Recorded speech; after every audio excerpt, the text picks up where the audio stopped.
Just what can you say about your defense's performance there in the second half? Just limiting them severely in the third, and then really clamping down at crunch time. Yeah, I thought in the first half it was a shoot around, like this morning, where we were just going through the motions, and both teams were just going to go out and play buddy ball and score. When you give up 65 points in that half, the last two games we've hung our hat on the defensive end, and I thought in the second half we focused on the defensive end, and a lot of good things happened. Obviously, you just talk about the defense, but looking at the stat sheet, 7 points for Mike Conley, holding him to that low, especially a scorer like him.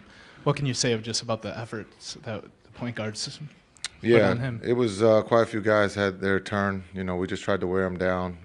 He's a very talented point guard in this league. He can stretch it, make threes. He puts a lot of pressure in the pick and roll. And with Liggins, I thought he did a great job. And I thought Bledsoe, again, he did a really good job in the pick and roll and on the defensive end. And then on the offensive end, I thought he was great too.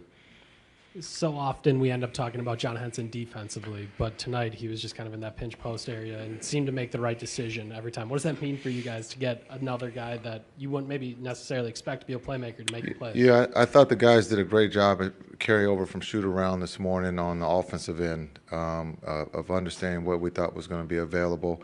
And John was a big part of that, being able to go high-low or take the shot when it presented itself. And I thought he was a great quarterback in that, where he thought he was open, he found the shot, and then also making plays by using the pass. I thought he did a great job tonight. And then I thought he was great defensively in the pick and roll, and then also rebounding, trying to make it tough on Gasol. He's one of the best centers in this league, and I thought John did a really good job on him.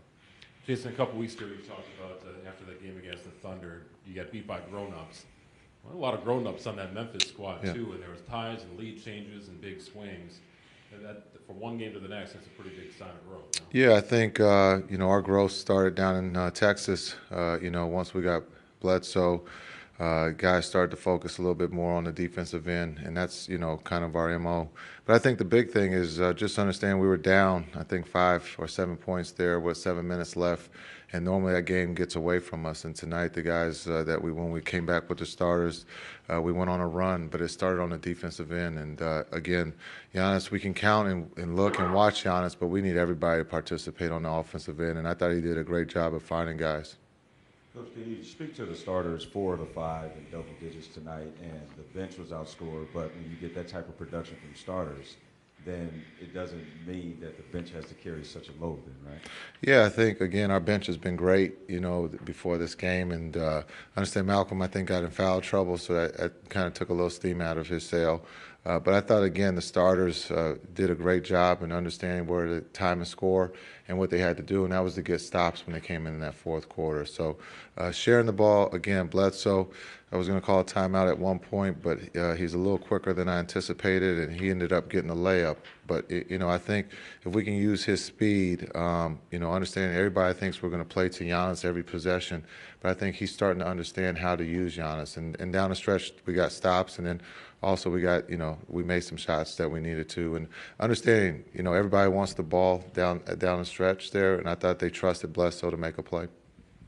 We've talked about the chemistry of the new starting unit a whole bunch.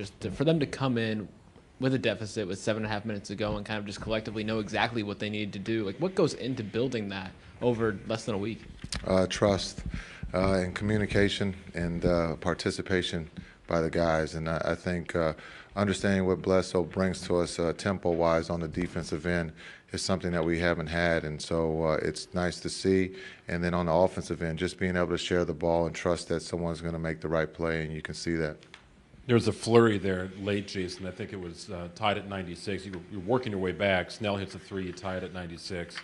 And then kind of an alley-oop lay-in by Giannis, and then that drive by Bledsoe. And that kind of it didn't seem to take the wind out of Memphis' sails, but that was the first sign that they appeared that they thought they were in trouble anyway, that little flurry right there. Yeah, I think, again, it was a heck of a pass to Giannis. He did the hardest part, and that's making the catch and putting it in. And then we talked about Bledsoe's speed, being able to get to the basket. I thought, again, the guys did a great job of understanding time and score and being able to share the ball and being able to execute. And on both ends, offensively and defensively, we did a good job there in that second half. You talk about Giannis catching that one. We saw him score, a a million different ways tonight.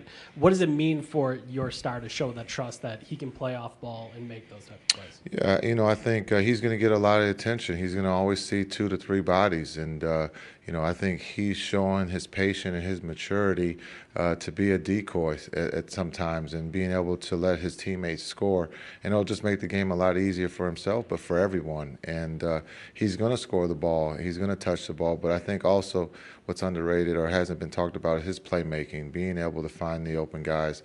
He's double teamed. He finds Deli for a big 3. Being able to be unselfish and trust. And when he can do that, again, it'll make it a lot easier for him and for his teammates.